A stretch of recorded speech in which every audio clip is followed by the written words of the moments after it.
Mercredi après-midi. Pour les jeunes internes aujourd'hui, c'est sortie VTT. On y va là, on descend. Malgré des affaires de sport parfois difficiles à trouver et de petites provocations, chacun finit par s'équiper pour l'activité sportive du jour. On va voir, on ne sait jamais avec eux. Au bout de 3 quarts d'heure, il faut attendre 3 quarts d'heure pour voir un peu ce que ça va donner. Donc on va voir, au fur et à mesure qu'on va rouler. Voilà. C'est bon ? Car ici, à l'internat de respiration, le VTT n'est pas un simple loisir, mais bien un support pédagogique. Pour ces jeunes, parfois peu habitués aux efforts, parcourir plusieurs kilomètres à vélo peut constituer une réussite et même renforcer l'image de soi. Une notion que Mathilde a parfois du mal à saisir. Souffrante ce jour-là, elle doit rester dans sa chambre, une chambre qu'elle partage avec Léa, une autre collégienne interne. Mathilde est plutôt une bonne élève. C'est elle qui a voulu intégrer l'internat de respiration.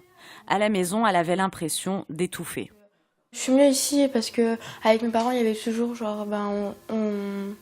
on se disputait souvent.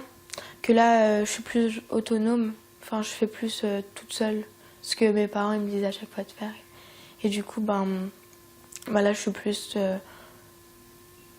plus en train de faire les choses toute seule qu'avec mes parents derrière moi. Pourtant, l'adolescente reconnaît qu'il y a plus de règles ici que chez elle. Des horaires stricts pour le repas et le coucher, pas de télévision, pas d'accès aux réseaux sociaux sur Internet. Il s'agit avant tout de créer une rupture durant toute une année scolaire avec des habitudes, mais surtout avec un environnement familial conflictuel pour ensuite mieux se retrouver, se reconstruire. Et puis il y a une poubelle, c'est ça. Et puis il serait peut-être temps que tu ailles prendre ta douche aussi, non ?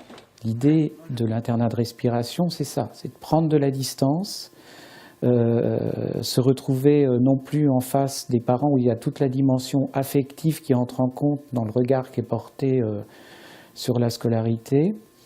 Donc se retrouver avec une équipe de professionnels pour soutenir, essayer de valoriser. Créé en 2009, l'internat de respiration accueille une quinzaine de collégiens chaque année. C'est un projet porté et financé par le Conseil général, une initiative unique en France.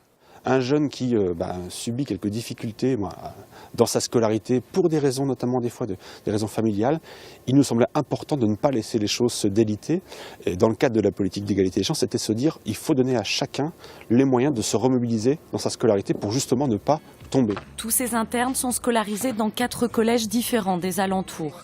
Si ce n'est pas le but recherché, pour la majorité des 80 jeunes passés par l'internat de respiration, le niveau scolaire a progressé. Et pour 8 sur 10, les relations familiales se sont améliorées.